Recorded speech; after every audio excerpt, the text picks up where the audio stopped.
Provavelmente, o evento midiático mais marcante do ano passado na Rússia foi o lançamento da série Slovo Patsana, dedicada à vida das gangues juvenis do final dos anos 80. A julgar pelo número de buscas nos mecanismos de busca, ele despertou muito mais interesse entre os russos do que a guerra criminosa na Ucrânia, as próximas reeleições de Putin ou a mobilização. Se para os jovens os acontecimentos mostrados na série são uma exotice absurda de outra época, para as pessoas mais velhas foi fácil reconhecer os tipos na tela. Na sua época, personagens semelhantes literalmente aterrorizavam as ruas das cidades pós-soviéticas e eram simplesmente chamados de Gopniki. Nos anos 90 e 2000, os Gopnik eram um fenômeno quase onipresente, causando muitos transtornos aos cidadãos pacíficos. Afinal, eles estavam em todo lugar. No pátio de um prédio novo, em uma rua desconhecida ou simplesmente no ponto de ônibus, era possível encontrar caras com uma aparência característica e ouvir as perguntas sagradas. Você não é daqui? De qual bairro você é? Tem dinheiro? E se eu achar... E um encontro desses não prometia nada de bom, pois o cidadão comum arriscava não só o conteúdo da carteira, mas também a própria saúde. Então, neste episódio, continuamos. Vamos falar sobre quando surgiram os Gopniks, de onde veio esse nome, como eles viviam e quais regras seguiam. E, finalmente, você vai descobrir por que aconteceu o declínio da era dos Gopniks e onde ainda é possível encontrá-los. Meu nome é Semyon e declaro aberta a sessão Como Viviam. Vamos começar!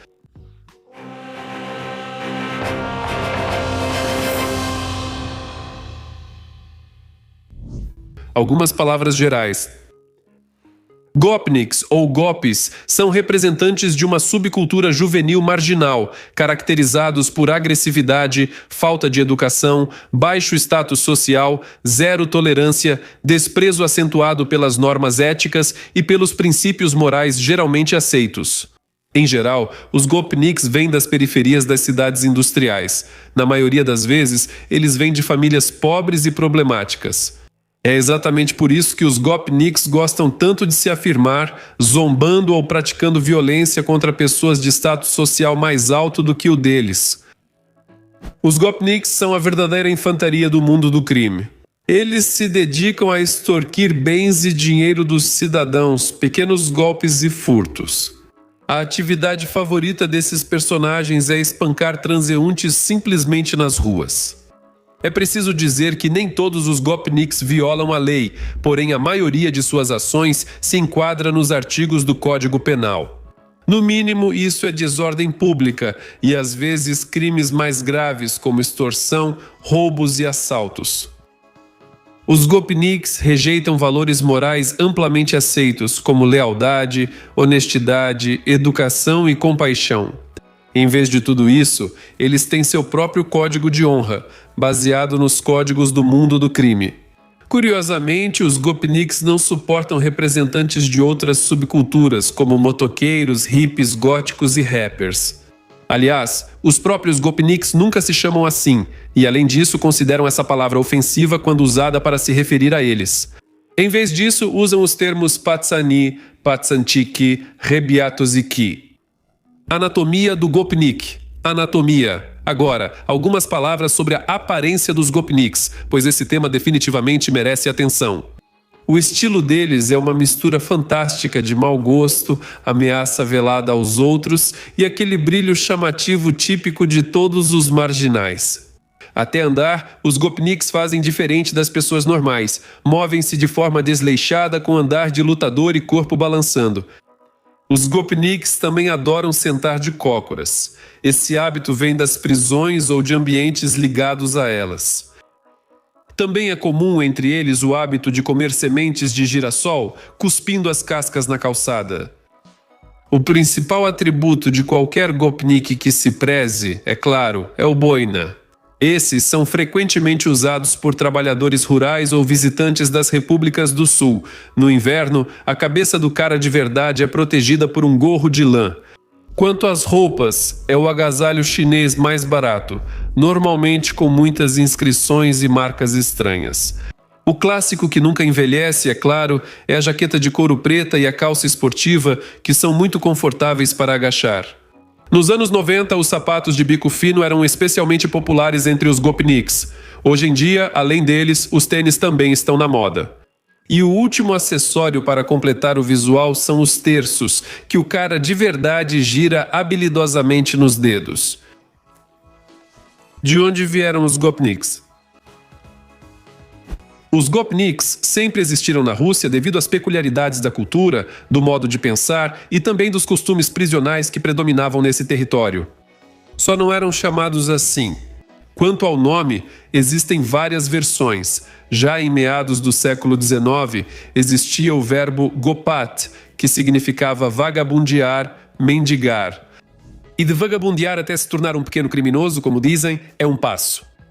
Segundo outra versão, o termo gopnik apareceu na Rússia no final do século XIX, e não em alguma província obscura, mas na própria capital do país, São Petersburgo. Aqui, nas instalações do atual Hotel Oktyabrskaya, por muito tempo funcionou a Sociedade Municipal de Abrigo, ou abreviadamente GOP.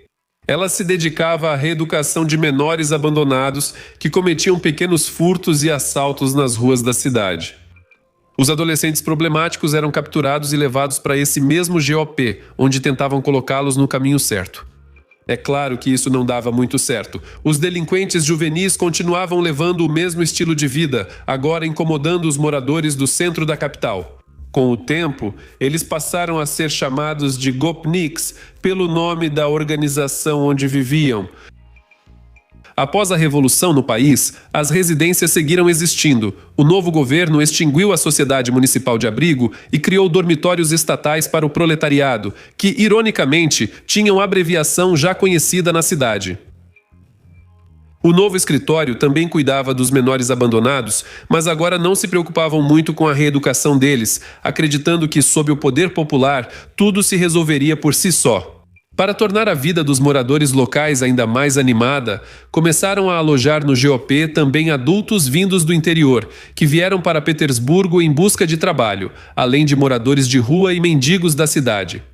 Em meados dos anos 20, cerca de 400 pessoas viviam aqui, com idade média que não ultrapassava 24 anos. É claro que esse conjunto de marginalizados levou a uma deterioração acentuada da situação criminal nos bairros vizinhos.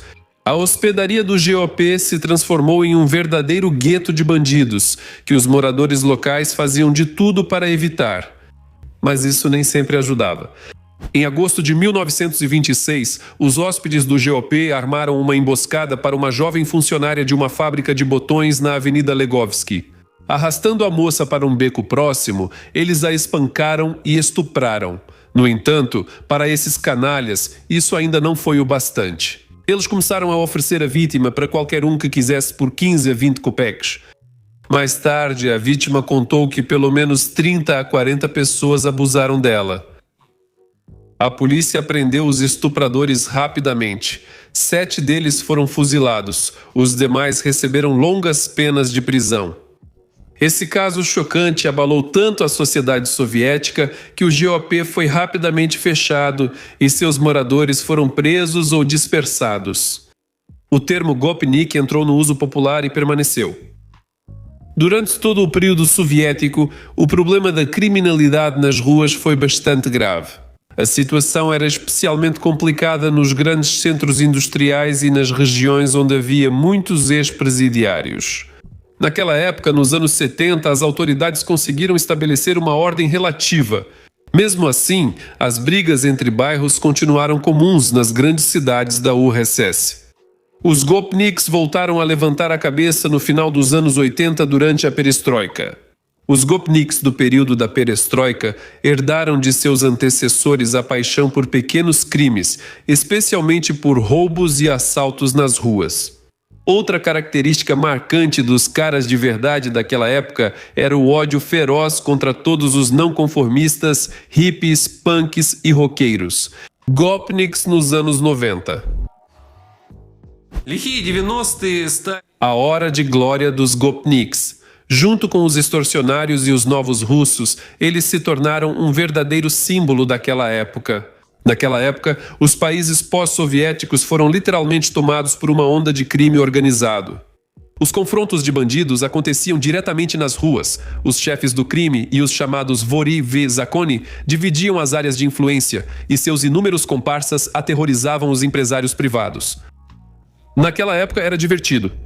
Naqueles tempos turbulentos, as forças de segurança simplesmente não tinham força nem recursos para combater adequadamente o crime nas ruas.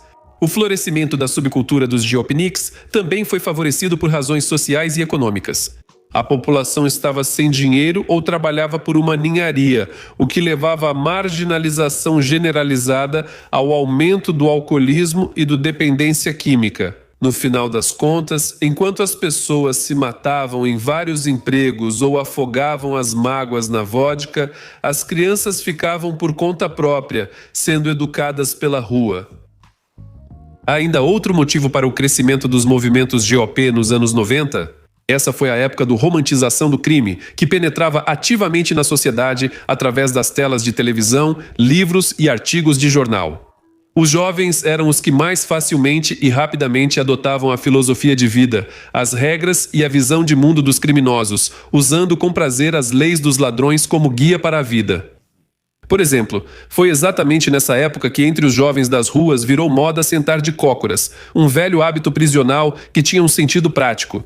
A rotina nos locais de detenção proíbe sentar ou deitar antes da hora de dormir, e para os presos, sentar no chão é considerado humilhante. Nos anos 90, o vocabulário dos gopniks incorporou uma grande quantidade de gírias de ladrões, algo que não era observado antes. Ao mesmo tempo, desapareceram os conceitos de brigas honestas, como não bater em quem está caído, parar ao primeiro sangue, não bater nas partes íntimas, que a malandragem dos bairros soviéticos tentava seguir. Agora tudo ficou muito mais duro e sangrento. Anos 2000, o declínio da era dos gopniks. No final dos anos 90, o gopnikismo nos países pós-soviéticos se tornou um fenômeno quase universal. No entanto, já na década seguinte começou o declínio dessa subcultura criminosa. Isso foi facilitado por vários fatores. As autoridades policiais finalmente começaram a fazer seu trabalho. Graças a isso, os gopniks mais perigosos rapidamente iam parar atrás das grades. As gangues de rua, é claro, continuaram existindo. Seus membros ainda se reuniam nos pátios e entradas de prédios, arranjavam brigas e importunavam os transeuntes. Mas agora eles tinham medo de cometer crimes mais graves, como assaltos e roubos. Alguns pesquisadores acreditam que o declínio da era dos gopniks se deve à ampla disseminação e das drogas pesadas. Por causa delas, uma parte significativa dos verdadeiros caras partiu prematuramente deste mundo, outra parte foi destruída pela vodka. E aqueles que tiveram a sorte de sobreviver se acalmaram e formaram famílias. A nova geração, que substituiu os caras dos anos 90, simplesmente não quis seguir seus passos. E havia boas razões para isso também. No início dos anos 2000, o espaço pós-soviético começou a experimentar crescimento econômico. As empresas passaram a funcionar melhor e os problemas salariais ficaram no passado. O número de marginalizados começou a diminuir drasticamente, o que imediatamente afetou a base social dos gopniks. Com o aumento do bem-estar, a moda do estilo de vida criminoso, que tanto atraía as crianças nos anos 90, foi gradualmente desaparecendo da sociedade. Os confrontos de bandidos nas ruas agora passaram a parecer um pesadelo distante. Adolescentes dos anos 2000? É o melhor elevador social. O romantismo do crime ficou no passado. Outros valores e interesses tomaram seu lugar, como jogos de computador e depois a internet.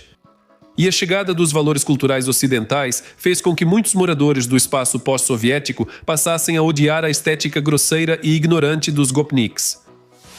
Os gopniks ainda existem hoje. Você pode encontrá-los em bairros residenciais e nas periferias dos centros industriais. Esses são ecos lamentáveis daquela selvageria que dominava as ruas há um quarto de século. Até mesmo a famosa casa em Petersburgo, na Avenida Ligovsky, berço original dos gopniks, hoje é apenas um hotel 3 estrelas comum. Algumas palavras para finalizar. Provavelmente vale a pena acrescentar um pequeno pós-fácil ao final. Na Rússia, existem regiões onde os anos 90 parecem não ter acabado e nem vão acabar tão cedo. Lá, entre a população masculina, mais da metade já saiu da prisão e a subcultura dos Gopniks ainda vive e prospera até hoje. Além disso, a população local tenta desenvolver criativamente o legado dos turbulentos anos 90. Estou falando sobre a subcultura criminosa juvenil AUE, que promove o sistema de valores e normas de comportamento do crime organizado russo. Esse movimento tem muitos seguidores na Federação Russa, especialmente nas regiões da Sibéria e no Extremo Oriente. Chega ao ponto de que alunos de escolas e escolas técnicas arrecadam dinheiro para o caixa comum dos criminosos, formam gangues e organizam distúrbios em massa. E mesmo que esse movimento seja reconhecido como extremista, isso não impede muito a sua disseminação. No entanto, nas atividades do AUE há muita coisa falsa e forçada. Criminosos profissionais tratam os membros desse movimento com desprezo. Como não lembrar aqui das palavras de Karl Marx, de que a história se repete duas vezes? Primeira vez como tragédia e a segunda como farsa. Nos vemos no próximo episódio.